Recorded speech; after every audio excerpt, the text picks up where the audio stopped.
अस्सलामुअलैकुम दोस्तों, कैसे हैं आप सब। मैं आप सबको यूट्यूब चैनल इंग्लिश लिटरेचर पे वेलकम कहती हूँ। हम लोग जो नावल डिस्कस कर रहे हैं उस नावल का नाम है अ फेयरवेल टू आर्म्स, जिसको अर्नेस्ट हेमिंगवे ने लिखा है। मैंने इससे पहले एक और लेक्चर बनाया, उसको मैं लेक्चर नंबर 1 कहूँगी। उसका लिंक भी मैं डिस्क्रिप्शन में डाल दूँगी और मैं रिकमेंड भी करूँगी आपको कि पहले आप वो लेक्चर देख लें, जिसके अंदर मैंने टोटल 6 पॉइंट्स को डिस्कवर किए हैं, जिनमें हमारे पास जो राइटर है उनका इंट्रोडक्शन, राइटर का राइटिंग स्टाइल, राइटर का आर्ट ऑफ करेक्टराइजेशन कैसा था, कैसे सेंटेंसेस यूज़ किया करते थे, उनको डिस्कस किया मैंने। और जो टाइटल सिग्निफिकेंस है फेयरवेल टू आर्म्स, उसको डिस्कस किया है। इस नॉवल का जो हिस्टोरिकल बैकग्राउंड है वो वर्ल्ड वॉर फर्स्ट है, और वर्ल्ड वॉर फर्स्ट किन कंट्रीज़ के दरमियान में हुई थी उनको डिस्कस किया मैंने उस लेक्चर के अंदर। और जो इंपॉर्टेंट करेक्टर हैं इस नॉवल के अंदर डिस्कस होने वाले, उनको भी मैं उस लेक्चर में डिस्कस कर चुकी हुई हूँ।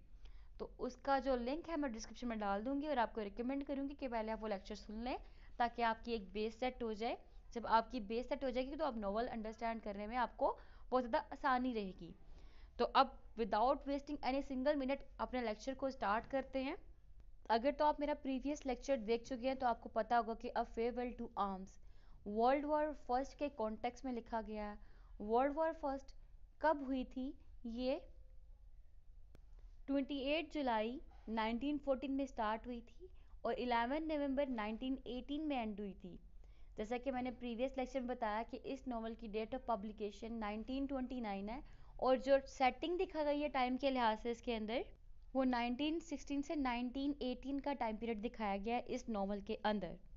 जब नॉवल की ओपनिंग होती है, opening chapter number 1 shortest chapter है पूरी इस नॉवल का, जिसके अंदर इससे ज़्यादा एक्सपोजिशन नहीं दिया हुआ, मीन्स ज़्यादा इंट्रोडक्शन नहीं करवाया हुआ, लेकिन इंट्रोडक्शन ऐसा करवाया राइटर ने कि रीडर के माइंड के अंदर एक प्रॉपर वॉर की इमेज क्रिएट हो जाती है कि अच्छा वहाँ पे ट्रूप्स हैं, ट्रूप्स कहते हैं सोल्जर्स के ग्रुप को, जो कि मार्च कर रहे हैं, मतलब एक जगह से दूसरी जगह जा रहे हैं।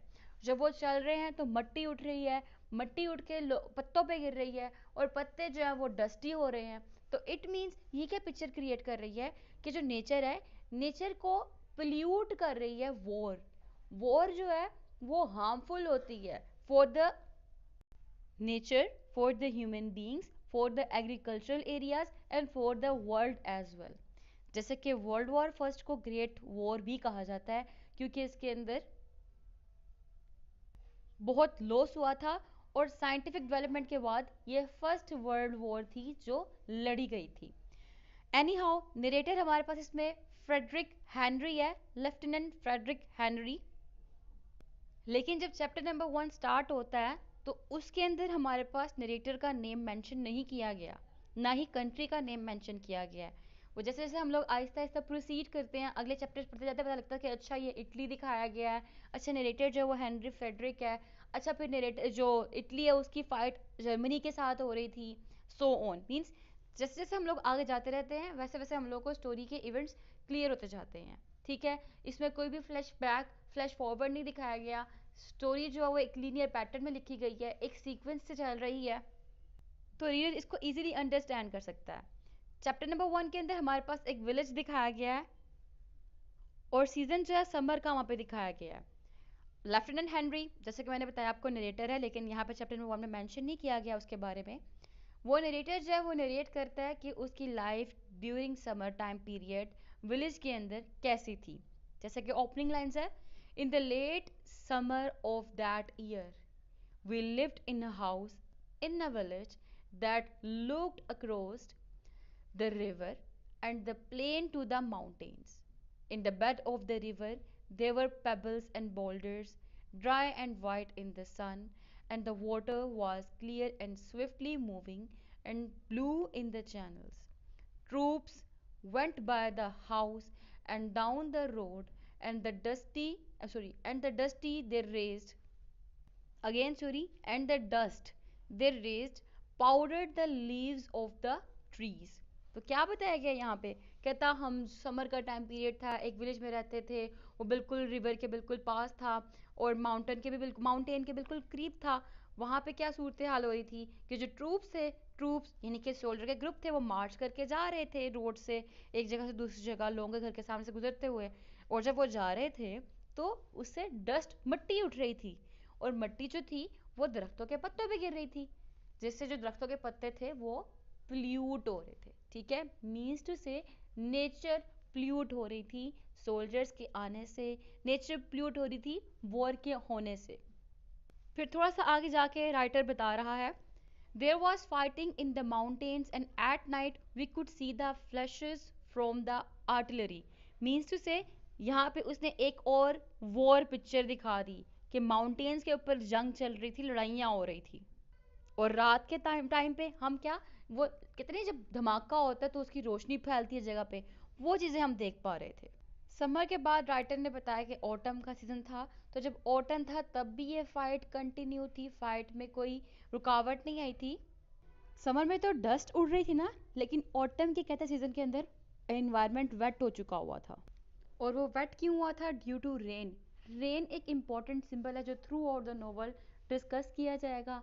आपने लिख लेना क्योंकि इसकी ग्रेट सिग्निफिकेंस है। सिग्निफिकेंस क्या है मैं one by one at the end जब सिंबल्स को डिस्कस करूंगी उसमें मैं आपको लास्ट भी बताऊंगी। एनी हाउ, फिर कहता है विंटर का सीजन आया। विंटर में क्या हुआ? कंटिन्यूसली परमानेंट रेन रही। उस रेन से क्या आ गया? कॉलेरा फैल गया। कॉलेरा, और कॉलेरा से क्या हुआ? 7,000 पीपल जो थे उनकी डेथ हो गई थी। और यहाँ पे लिखा क्या हुआ है, मैं टेक्स्ट पढ़ के सुनाती हूँ आपको। At the start of the winter came the permanent rain and with the rain came the cholera, but it was checked and in the end of only 7,000 dead of it in the army। अब 7,000 death होना ये कोई आम बात नहीं है, लेकिन word लगाया ओनली 7,000, ओनली का वर्ड लगा दिया यहाँ पे, तो इट मीन्स यहाँ पे एक स्टोइक एटीट्यूड दिखाया गया है।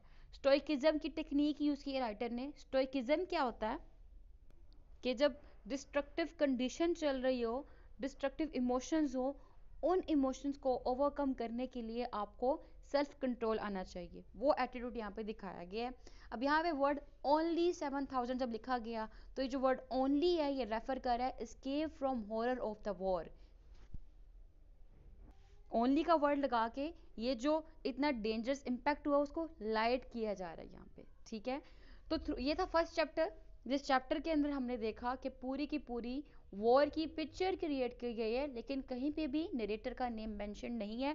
बट हमें पता है नरेटर कौन है, हेनरी है। क्यों पता है? क्योंकि हम लोगों ने समरी भी पढ़ी हुई है और पूरे नॉवल के टेक्स्ट ऑलरेडी पढ़ चुके हुए हैं, इसीलिए। एनी हाउ, फिर बुक 1 का चैप्टर 2 स्टार्ट होता है।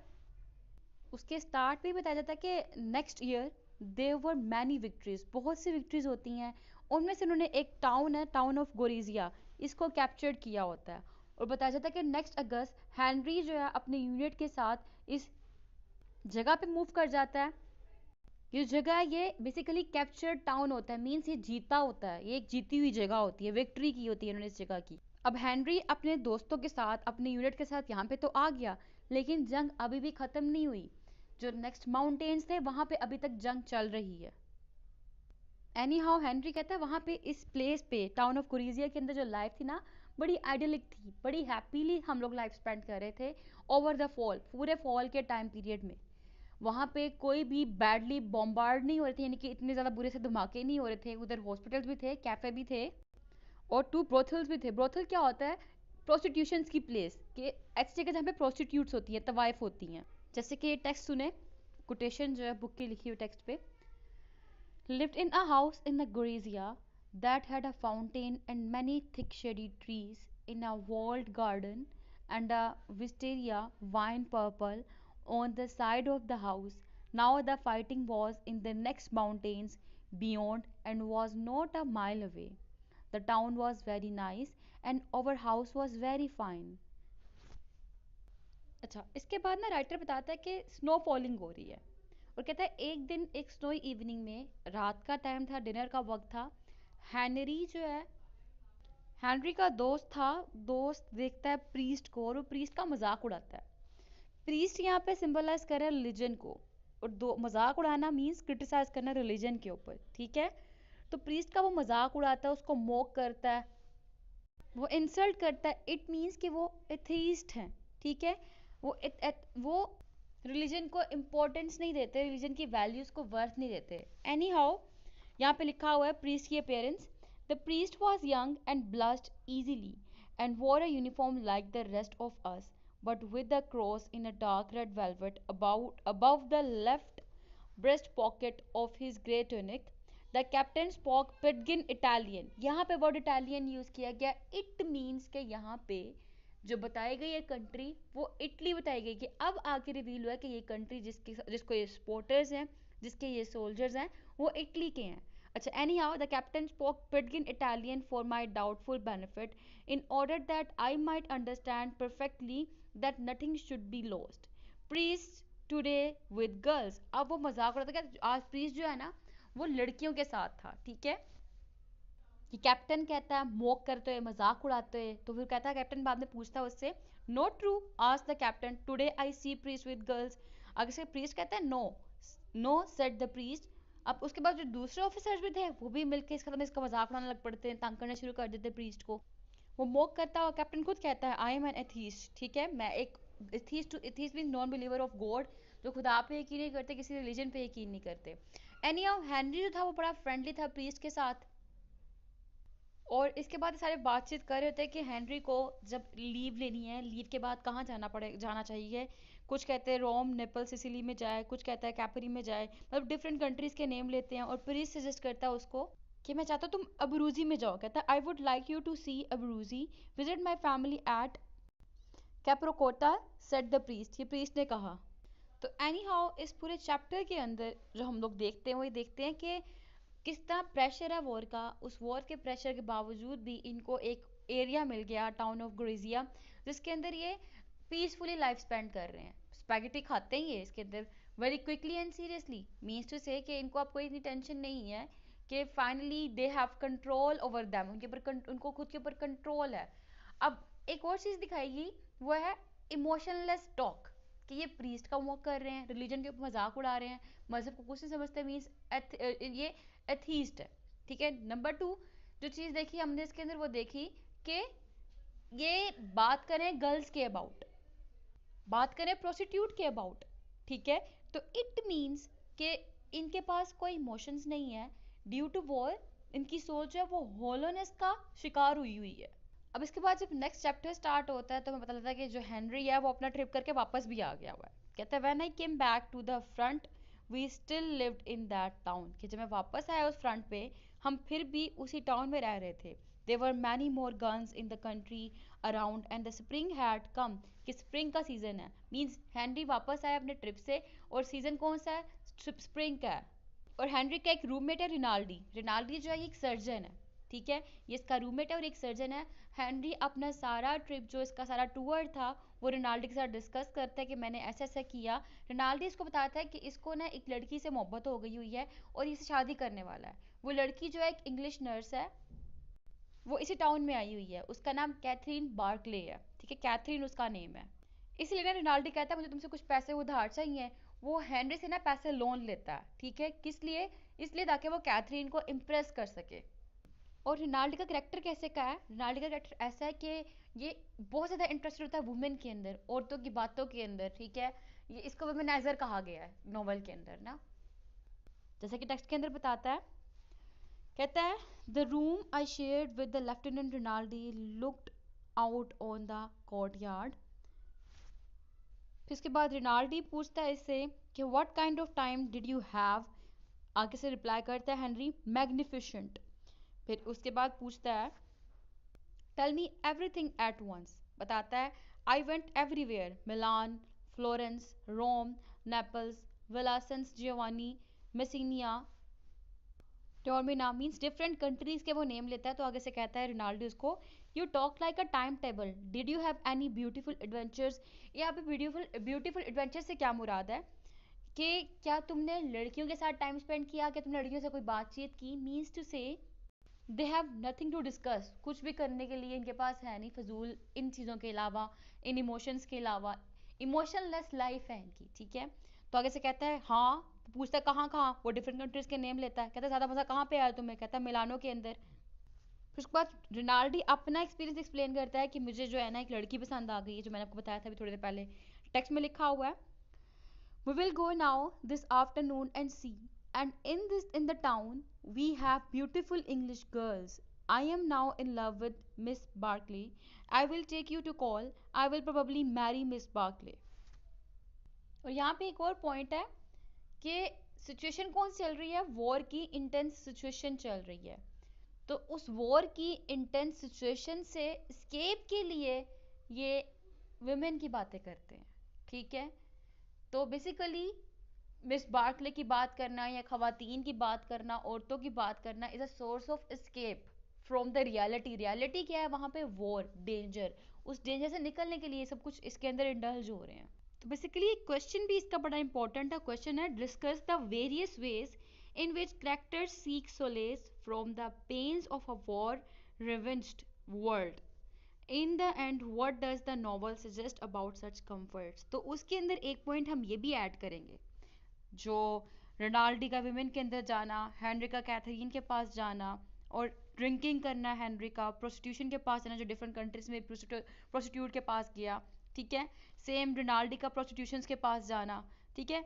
तो ये भी हम लोग एक मीन्स इसके अंदर ऐड कर सकते हैं। अच्छा, नेक्स्ट बात करते हैं हम लोग आगे की।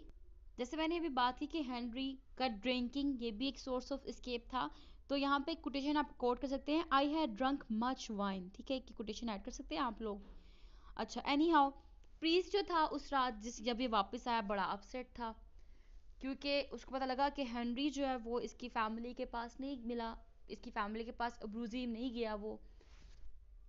लेकिन एट द सेम टाइम जो डिफरेंट सोल्जर्स थे वो प्रीस्ट का फिर से मजाक उड़ाने लग पड़ते, कहते priest not happy without girls.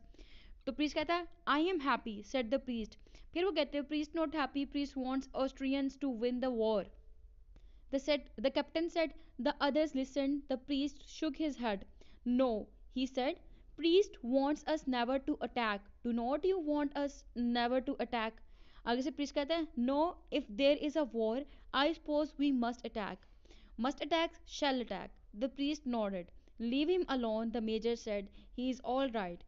He cannot do anything about it anyway. The captain said. We all got up and left the table. अब यहाँ पे क्या हुआ? अगेन प्रीस्ट को टीज किया गया। यहाँ पे बात हुई वॉर की।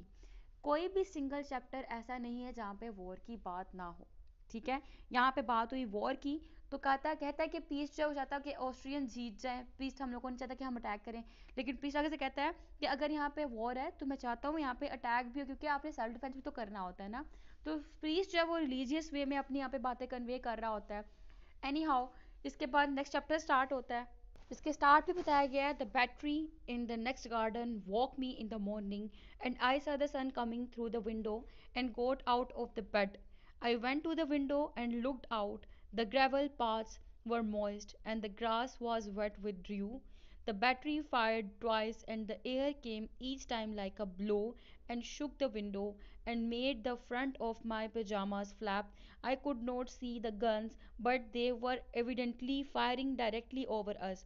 It was a nuisance to have them there, but it was comfort that they were no bigger. अब यहाँ पे क्या हुआ? बिल्कुल ही इसकी ओपनिंग के चैप्टर में बता दिया गया कि इसने गन्स की आवाज़ें सुनी है। सोया हुआ था हेनरी, गन्स की आवाज़ें हुई जिससे हेनरी उठ गया। और फर्दर में चैप्टर में बताया गया हेनरी का प्रोफेशन क्या था। ये एक एम्बुलेंस ड्राइवर था। ये जितनी भी कंडीशन थी एम्बुलेंसेस की और मैकेनिक्स वगैरह की और मशीन्स की, उनको डिस्कस करता है, जैसे कि टेक्स्ट में लिखा गया हुआ है। 10 cars were lined up side by side under the long shed. They were top-heavy, blunt-nosed ambulances, painted grey and built like moving vans. The machines, sorry, the mechanics were working on one out in the yard. Three others were up in the mountains at dressing stations. फिर उसके बाद ये वापस अपने room में आता है। रोनाल्डी कहता है हेनरी से कि आओ मेरे साथ, हम कैथरीन से मिल चलते हैं। पहले ये ड्रिंक करते हैं, उसके बाद एक कैथरीन को मिले जाते हैं ब्रिटिश हॉस्पिटल में, ठीक है? जाके उस हॉस्पिटल का गार्डन है, वहाँ जाके इनकी मुलाकात होती है कैथरीन से। रोनाल्डी जो है वो एक और नर्स है वहाँ पे, उसका नाम हेलन है, उससे बातें कर रहा होता है। हेनरी जो है वो कैथरीन की ब्यूटी को देख के हैरान हो जाता है, स्ट्रक हो जाता है। और उसके हेयर, कैथरीन के हेयर भी बहुत इंपॉर्टेंट है, ये भी एक सिंबल है, इसको भी नोट कर लीजिएगा। और उसके हेयर की ब्यूटी को देख के भी उसकी आइज वहीं की वहीं स्ट्रक हो जाती हैं। और जब कैथरीन और हेनरी बातें कर रहे होते हैं तब पता लगता है कि हेनरी जो है वो एक्चुअली में इटालियन आर्मी का पर्सन तो है, बट इन रियलिटी वो इटालियन मेंबर नहीं है, वो इटली से बिलोंग नहीं करता। कैथरीन पूछती है इसने इटालियन आर्मी क्यों ज्वाइन की, तो वो उसको अपना रीज़न एक्सप्लेन नहीं कर पाता। कैथरीन के पास एक लेदर बाउंड स्टिक होती है जो बताती है कैथरीन कि ये इसकी फियोंसे की है और इसका फियोंसे लास्ट ईयर बैटल में यानी कि वॉर में मारा गया हुआ है। फिर जब ये दोनों बातें कर रहे हो तो हेनरी उसमें एडमिट करता है कि he has never loved anyone. वो पूछती है, have you ever loved anyone?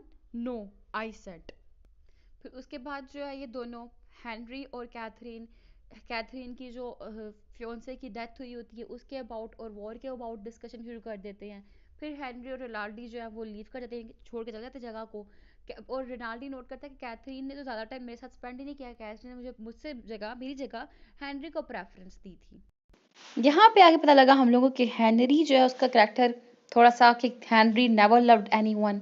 Henry जो है उसके लिए लव मैटर नहीं करता। हेनरी एक एम्बुलेंस ड्राइवर के तौर पे काम कर रहा है।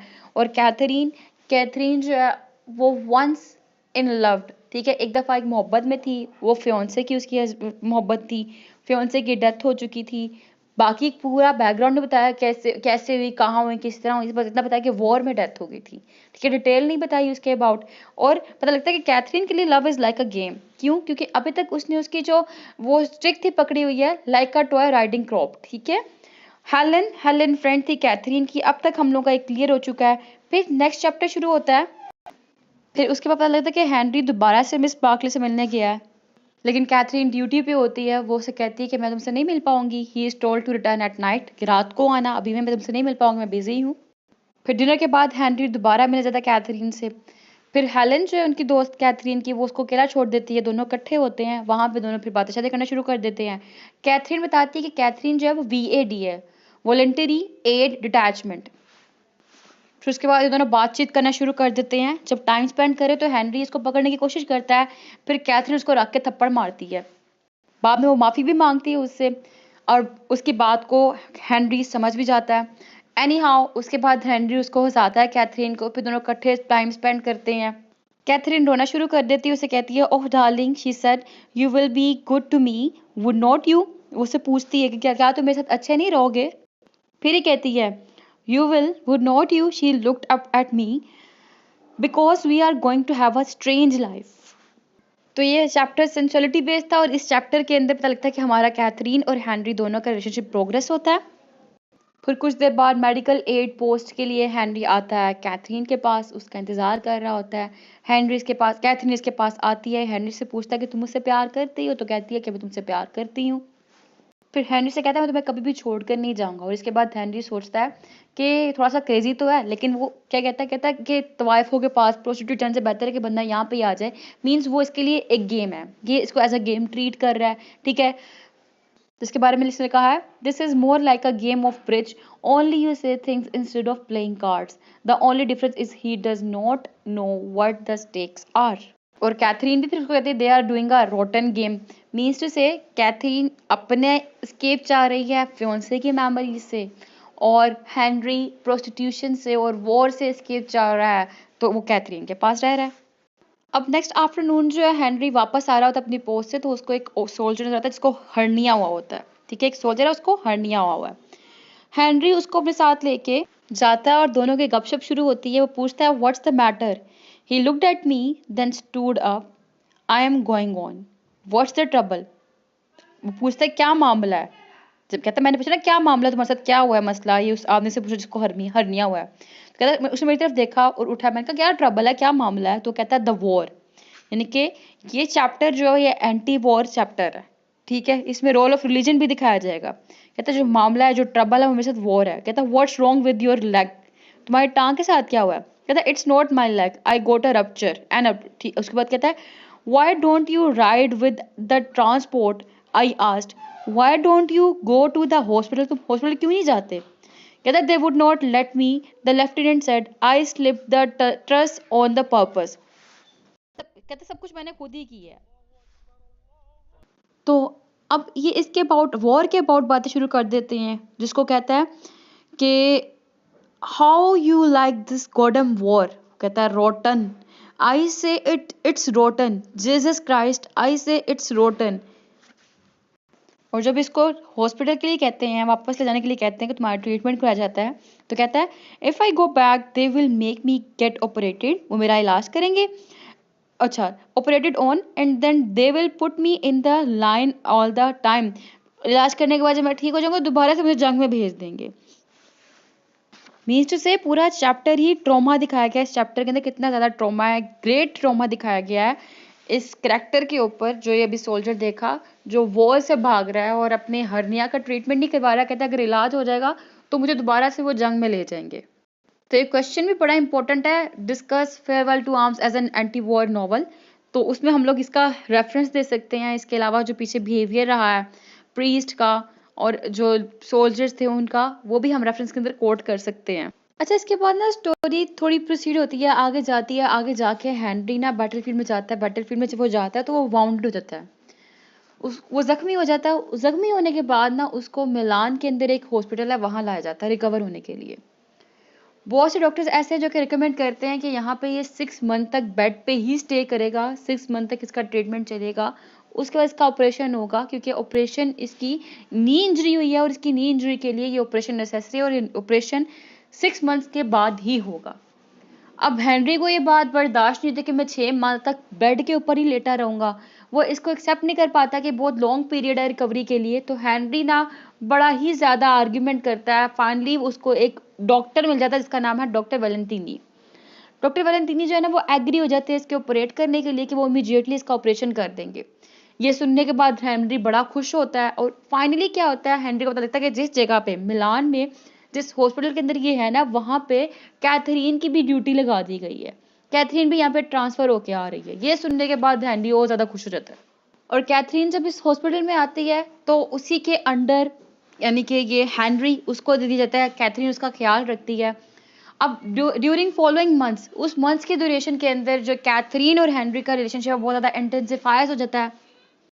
वो रिलेशन पहले जो कि एक गेम था, एक रोटन गेम था, एक प्लेफुल गेम था, अब वो प्लेफुल गेम से चेंज हो जाता है लव के अंदर, and their love becomes powerful and real.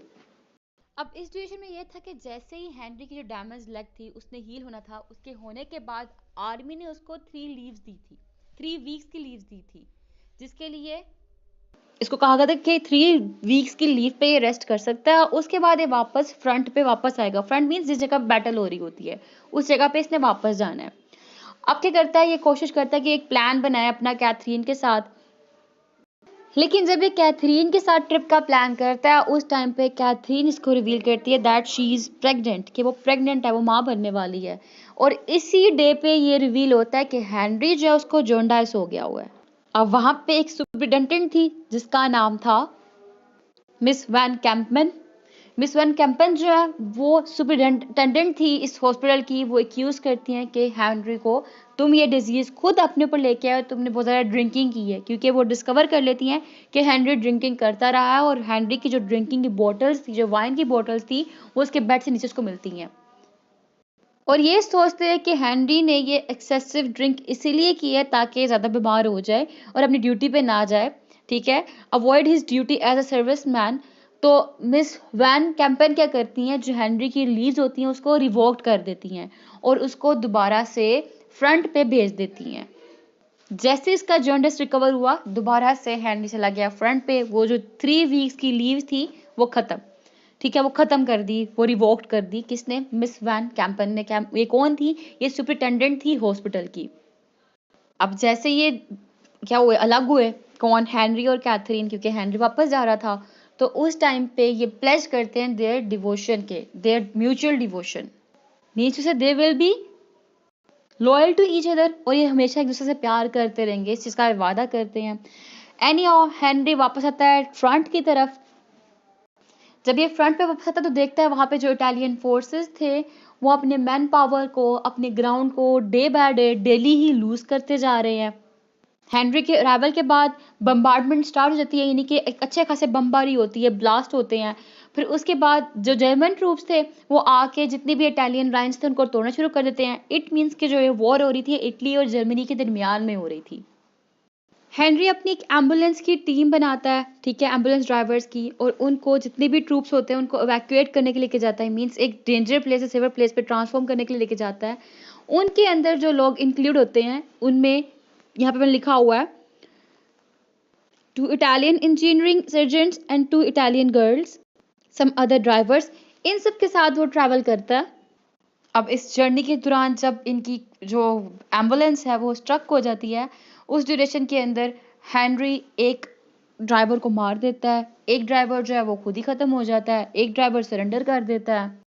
अब इसके बाद जब हेनरी वापस आता है तो उनमें से जो लाइक इटालियन आर्मी होती है वो एक्यूज़ करती है हेनरी को कि हेनरी जो है ये इटालियन डिफीट का कॉज है, हेनरी एक धोखेबाज है, ये इटली को सपोर्ट नहीं कर रहा, ठीक है, और ये हेनरी को मारने के लिए प्लान करते हैं।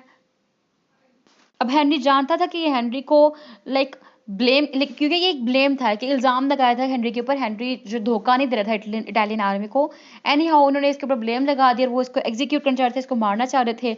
हेनरी ये सब कुछ जानते हुए अपने आप को वहाँ से बचाकर रिवर में छलांग लगा देता है। छलांग लगाने के बाद वो वहाँ से स्विमिंग करता हुआ निकल जाता है और वो मिलान की तरफ जाता है विया ट्रेन। अब वो आर्म्स को फेयरवेल कह चुका है, मीन्स आर्मी को फेयरवेल कहकर कैथरीन के पास जा रहा है। स्टेरसा नाम की एक सिटी होती है, एक टाउन होता है, उस टाउन के अंदर इसको कैथरीन मिलती है। अब जो आर्मी है वो तो ढूंढ रही है हेनरी को, और कैथरीन और हेनरी दोनों स्ट्रेसा में है।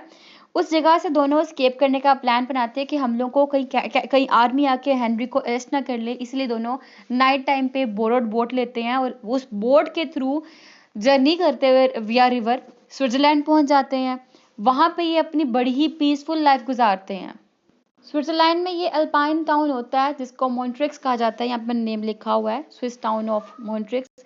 वहां जाके अपनी लाइफ को गुजारना शुरू कर देते हैं और दोनों एग्री हो जाते हैं इस बात पे कि जो वॉर है ये उसको हमेशा के लिए पीछे छोड़ दें। लेकिन सम हाउ समवेयर जो हेनरी है वो कहीं ना कहीं इसका गिल्ट फील करता है कि वो जितने भी मैन थे फ्रंट लाइन के ऊपर उनको अकेला छोड़ आया, उनके साथ मिलकर लड़ नहीं पाया। बट एनी हाउ उसके बाद ये दोनों अपनी लाइफ बड़े ही हैप्पीली स्पेंड कर रहे होते हैं, पीसफुल लाइफ, ब्यूटीफुल लाइफ गुजार रहे होते हैं।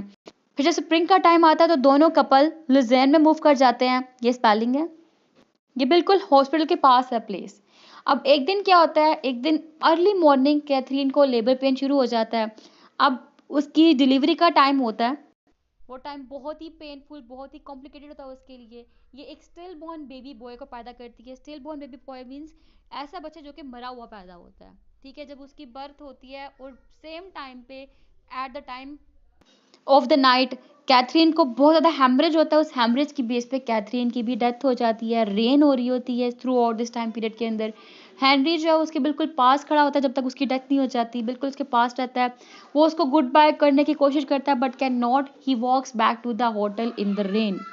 इसको कोटेशन में इस तरह से बताया गया है टेक्स्ट के अंदर, outside the room in the hall I spoke to the doctor, is there anything I can do tonight. आगे से डॉक्टर कहता है no there is nothing to do, can I take you to your hotel. आगे से कहता है no thank you I am going to stay here a while. फिर आगे से डॉक्टर कहता है I know there is nothing to say, I can not tell you. No I said there is nothing to say. फिर doctor कहता है good night, he said I can not take you to your hotel, no thank you, it was the only thing to do. मतलब throughout the text and पता लगता है कि उसकी death हो गई, तो वो कहता है but after I had got them out and shut the door and turned off the light it was not any good, it was like saying goodbye to a statue. After a while I went out and left the hospital and walked back to the hotel in the rain. Again rain यहाँ पे mentioned है, तो rain किसी great symbolic significance है।